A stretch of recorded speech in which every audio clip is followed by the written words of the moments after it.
I'm Somalia. And I'm Jasmine, and we're the hosts of Fusion Teen Talk Show. We want to welcome you guys to our second episode of Fusion, and today we will be talking about a topic that is plaguing our age group. We're making a pledge to end bullying, and we're going to talk about the different ways that we as teens can help end the violence and emotional distress that it causes. Absolutely. So join us today as we take a stand to create a no bullying allowed zone. Telling you all we know. Watch and see how you will grow. 'Cause teens and parents are bridging lines of communication on Fusion. Fusion Teen Talk Show. Joining us now, we have anti-bullying activist Judah Swilley and the creator of Stop Your Bullying Initiative, Joy Young. Thank you so much for coming on Fusion. Definitely. So first, tell me about your anti-bullying initiative and what inspired you to create it. We can start with you, Ms. Young. Okay, well, Stop Your Bullying. We tour high schools and middle schools. It's an initiative where we have students pledge to not bully. I partnered with music industry professionals, community leaders, other activists to get together. We just utilize our relationships and resources, and we do these rallies in schools. For me, I'm a recording artist, and so everything starts with a song, and a song begins with an experience. So for my life, I experienced bullying, in middle school as a younger kid, and ever since then, I always felt the need to do something about it. I'm a director of a nonprofit as well as a youth pastor, so I'm always speaking on these type issues. But God really linked me up with people like Joy and some other great people that I've been able to been lucky enough to speak at their events and stuff like that, and really make a difference. But what I wanted to do is write a song called No More Bullies, and it really came out of my heart. And so we'll be hitting schools and colleges and all the kind of good stuff, and throwing events, and we'll be all over the place. But for me, it came out of an experience that I had in my life. So tell me, what exactly is a bully? I mean, give me your definition. To me, a bully is someone who is hurt, probably hones a lot of negative energy, and probably do not know how to disperse it in the positive way. A lot of times you might hear hurt people. Yeah. So they take this energy and cause, mental, physical distress. They taunt people, they tease people, and that's what I think a bully is. They just need help. Yeah. Yeah, they just need somebody to reach out to them and pour a lot of love into them and positive energy into them and just teach them how to turn it around. Yeah. Okay, so tell me, have you ever been bullied or been a bully? I've never been a bully. I have been bullied. When I started the initiative, I talked to my mom about it, and she reminded me of a situation where I was bullied. It was a very young age, probably why I didn't remember initially, but she told me I was about 6 or 7 on a school bus, coming home from school, and these older kids, she called them hoodlums, used to bully me, and she pulled a Medea move and went on the bus and threatened to tell their parents. No. What about you? Have you ever been bullied or been a bully? Actually, yeah, I've been on both sides, particularly being bullied. And I got called every name in the book because people, when they don't understand you, if they can't define you and put you in their box, then they automatically don't like you because they fear the unknown. So why do you feel like now is really the time that bullying is being stressed more than ever before?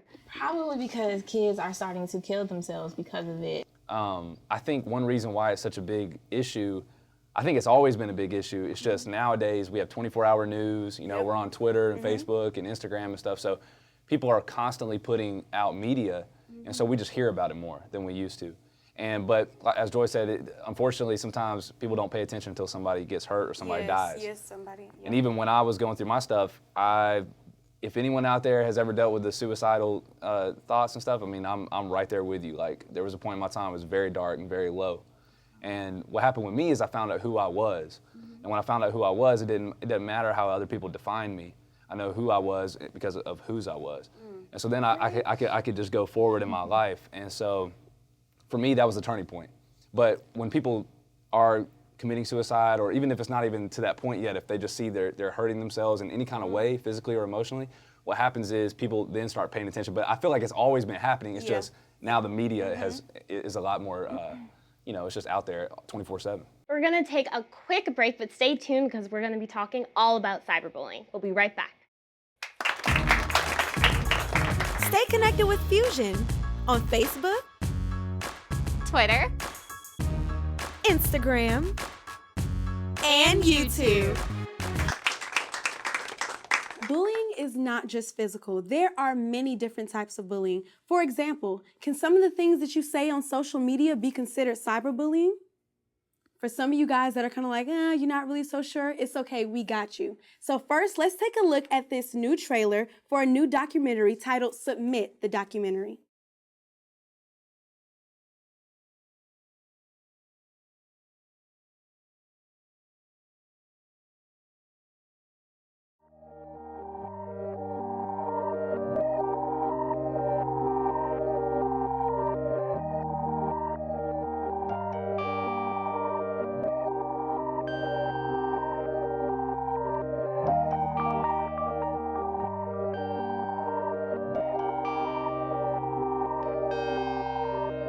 Megan was confused. She was like, where is this coming from? What the heck? She got a message from Josh that said, I don't want to be friends with you anymore. You're not a nice person. You heard me. No one likes you. No one wants to be friends with you anymore. And there were things like, you're a fat bitch. No one would ever go out with you. You're nasty. You're disgusting. It was devastating to her. I just got an absolute horrible feeling. I don't know how else to describe it. I opened her door and I found her hanging in her closet. Cyberbullying seemed to emerge very quickly. Neither the public, nor the parents, nor the education system, or the legal system was really prepared to respond. It's so easy for kids to bully with the unlimited access that they have to digital devices, with the lack of accountability that they're held to. How many people in this room have ever been a victim of some sort of internet harassment? Somebody spreading rumors about you, a bad text? Raise your hand. And there's a subculture of YouTube, MySpace, Facebook, texting, and she had showed me some of the stuff that she had written. I had no idea. You know, if you think about that anonymity component, people will say and do things anonymously that they would never say and do to somebody's face. So that really opens up the potential pool of cyberbullies. I have not heard of a single case across the country where any kid has actually been convicted of a sex crime as a result of a sex that was sent. Hope made a mistake and took a nude photo of herself. Have you ever sent a picture of yourself to a girl? Yeah. Do you feel worried about it? What was going on online was happening in the real world. There would be, people marching. There would be, social change.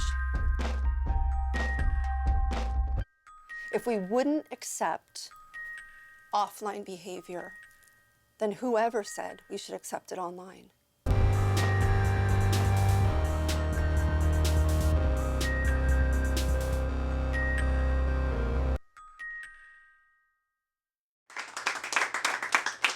Let's talk about cyberbullying for a second. How often do we see cyberbullying? I feel like it's happening more than any other, kind of bullying. I believe we see it every day. I mean, even if we don't physically see it, it happens all the time, every day. Definitely. I think, as the video alluded to, a lot of times people, they hide behind their, anonymous screen names and stuff, and they feel like they can say things that they wouldn't normally say in person. Mm-hmm. And so I feel like, I think that's why it's just a really big issue, is because people are saying things because you can hide behind, your internet name. And I'm sure you have too, and you have too, but I've had my own share of bullying, if you can call it that, people hating on my videos and stuff like that. You know what I'm saying? Yeah. You get like 99% love, but then that 1% comes on there, man. They want to make sure that they know that that they don't like you. So we've definitely had, the hate mail and stuff like that. Even for the college, you ever argue with a child, like when you were little, you would argue with somebody, like, I bet you won't say it to my face, and then they won't say it to your face. And then they won't say it. Yeah, cyberbullying just makes it really easy for those cowards to create fake pages and just harass you all day long if they want to, and it's just ridiculous. Because I know a lot of times, sometimes even cyberbullying or bullying, it can come across, a lot of people or teenagers, they're like, oh, it's just a joke. Because I remember being younger, my last name's Akukpo, people called me a cockroach, and now I kind of laugh at it sometimes, but then I'm just like, I would laugh it off, but then it's like, okay, haha, it's not funny anymore. Like, how do, teenagers see the seriousness of it and like see that it's kind of not a joke. You just don't accept it. Like you cannot accept it in any way, shape, or form at all. Yeah, exactly. And to me, you know, words are very powerful, whether they're spoken or they're typed, and they're still words. I mean, you read them, they go into your inner being, and you feel them. They and affect so, you. yeah, and I think we've all, you know, been guilty of maybe sending some mean text before, or maybe saying something that we shouldn't have said. But it's a lot easier to do that than to say it to somebody's face. So I think they made a great point in that video to ask yourself, would I say this with my voice? Would I verbalize this? Right. And if you wouldn't, then maybe you shouldn't type it. Right. If you would, then maybe you need to check who you are. But it's definitely, it's still words, even though they're just typed, they're still words and they still affect And someone's people. still like taking that in. Right, and a lot of people don't know how to handle it. Like some people are strong and ignore it, you know, but others aren't, and it does affect them. Let's take it to the audience. Somalia? Thanks, Jazz. I'm here with Kyler, and she has a question. Let's hear it. Hi, do you ever think that cyberbullying makes it off of the internet? That's a great question, Kyler. Thank you. So how does cyberbullying make its way out in the real world? Like, do people meet up and stuff? Yes, they do. There's been many instances where kids beef online with Facebook, Twitter, whatever it is, and then they meet up and fight. So yeah, it does make its way off the internet sometimes. I think there's like certain websites that I won't mention, but you know, there's websites that'll actually pay you to send in videos and stuff like this. You know, people fighting and stuff like this. So I think a lot of times that encourages that type of behavior. A lot of times people will try to initiate it in person, and they're so coward because they're the type of person that is hiding behind that digital world that they'll never actually manifest it. But sometimes it does get manifested, unfortunately. We're going to take a quick break, but when we get back, we are going to tackle the prevention of bullying. Be a blessing. Sow a seed into Fusion Teen Talk Show. Join the movement and donate to the All Things Fusion GoFundMe fundraising. So now that we know exactly what bullying is and what it looks like, we need to know how to prevent it. So starting with you, Ms. Young, tell me what Stop Your Bullying is doing in the community and in the schools, you know, to just help prevent bullying. Well, with Stop Your Bullying, when I started the initiative, of course, I did my homework. I went in and researched some things first to see what were some of the best steps to take to tackle the situation. Then we go in, we approach the administration, see if we can adopt a school for about 6 to 8 months. So once we decide on what schools we want to adopt, we go in with the plan. We have a student code of conduct, a bill of rights. We have an anti-bullying decree. And then with that, we do a survey first. So we go in, we survey, you know, where the bullying is taking place, how it's taking place, if parents are getting involved, how often it's taking place. And then once we have that information, we start to plan out the different events that we want to do. So we do, you know, an opening rally school-wide. Then we do smaller events, more intimate events. What about you? What are you really doing to help stop and prevent bullying? I think we need to do a few things. Number one is educate people. We're destroyed for lack of knowledge. And what happens is if people don't know, if they're not aware of the problem, then we can't form a solution. And so I think it's very important for us to keep doing these rallies, keep doing these events and the shows and all that kind of stuff to really make it a point to point it out. And also to not just look at the problem and fix symptoms, but to go to the root of the problem. And the root is hurting people that are hurting others. So we need to figure out how can we help these people? Do they have something going on at their home? That they're being abused in a way? Have they had something, you know, other kids at school maybe is picking on them? And the thing is, it's not even just with teens, even though we're focusing on teens, and that's where it really, you know, I guess it really, we're highlighting that right now. But I mean, there's grown-up bullies, you know what I'm saying? There's adult people. And I think it's important for us to help open their minds to realize, hey man, if somebody's a little bit different than me, whether they look different or if they're from a different place than I am, whether it be musically or artistically or even my race or my beliefs or whatever, I don't have to hate them. I don't have to be mean to them. I don't have to pick on them because they're different. I can celebrate their differences. What do you think teens or where they can go if they feel like they're being bullied, if they don't have the parents at home for them to talk to? Like where do they go? I know for us, it's the kind of thing where you want to go to people that love you. And unfortunately, I believe there's somebody that loves you somewhere, even if it's not your, you know, if you don't have the greatest family situation or whatever. If you're at your school, talk to the teacher, talk to the principal, whatever. Don't be scared to speak out. It's not that you're ratting on people. It's not that you're, you know, tattling. You're not a snitch. But it's just, you know, if there's problems that are out of your control, then you need to get outside help. And I think, the first step naturally is to talk to your parents, but, that's not always the situation. After that, if you have siblings, tell your brother, tell your sister, tell a friend. And if that doesn't work, I think the biggest misconception is it's not cool to talk to your teacher or principal. Like, it's okay to tell someone that you're being hurt. Like, you have to think about you. Like, stop worrying about what other people think about you and what's going on. Like, this is your well-being, and you need to let someone know so you can be okay. Like, it's okay to say something. And I think it's important, just one more point, to talk to yourself. And I don't mean being like crazy schizophrenic type stuff. Yeah. But ask yourself, are these things true about me? Of course they're not. So ask yourself these things and be realistic and say, why am I letting this bother me so deeply? Because I know who I am, and if I don't know who I am, then I need to build towards that and build towards that purpose. But I think it's important for us to ask ourselves, look in the mirror and say, all right, this person's saying this about me. Is it because they're facing something with them? If somebody calls you ugly, it's probably because they feel like they're ugly. And so they cast that on you. So, ask yourself, talk to yourself as well and say, hey man, is this really true about me? Of course it's not.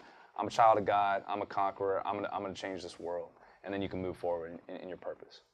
That is great. Oh my gosh. Well, you heard it here first, you guys. Talk to yourself. It's okay. We're going to take a quick commercial break, and when we come back, we are going to take the Stop Your Bullying Pledge with Ms. Joy Young. Growing up as a teenager can kind of stink sometimes, you know how it is. Yeah, the struggle is real. Accept the compliments and embrace them, because yes, you do have, good qualities. Self-esteem is influenced by other people and by friendships and family members, but it also has to do with what's going on inside of you and what's motivating you. Welcome back to Fusion Teen Talk Show. Join us as Joy leads us in the Stop Your Bullying Pledge. Okay, so what normally happens at the schools that I go to, we do the anti-bullying decree, and then once we recite the decree, we take out our phones and we do the text pledge. Just want everybody to take out your cell phones. All right. And type in the number 84576. And then in the message space, you type "Stop Your Bullying." That's all one word. And hit send. Then you should get a message back saying, "Thank you for subscribing to Pound Stop Your Bullying." And then that's how you pledge by text to stop your bullying. Okay. I love it. Well, before we go, both of you guys, let's tell the audience and everybody out there, how can teens get involved with Stop Your Bullying and everything that you do with your anti-bullying initiative? All right. For me, definitely check me out online, Facebook, Twitter, officialjudah.com, and all of them are just official Judah. Right, and for Stop Your Bullying, of course, social media, on Twitter, it's @StopYourBully. On Instagram and Facebook, it's Stop Your Bullying. With the text subscription, we're sending out updates and invitations to different things and events. Hit them up. Thank you. So we want to thank Judah and Joy. Thank you guys for having us. Thank you. Give them a round of applause, you guys. We want to thank our wonderful audience, you guys. We love you so much. We hope that you continue to keep fighting against bullying and to stand up. If you see it, stop it, because we are creating a no bullying allowed zone. So we'll see you next time on Fusion Teen Talk Show.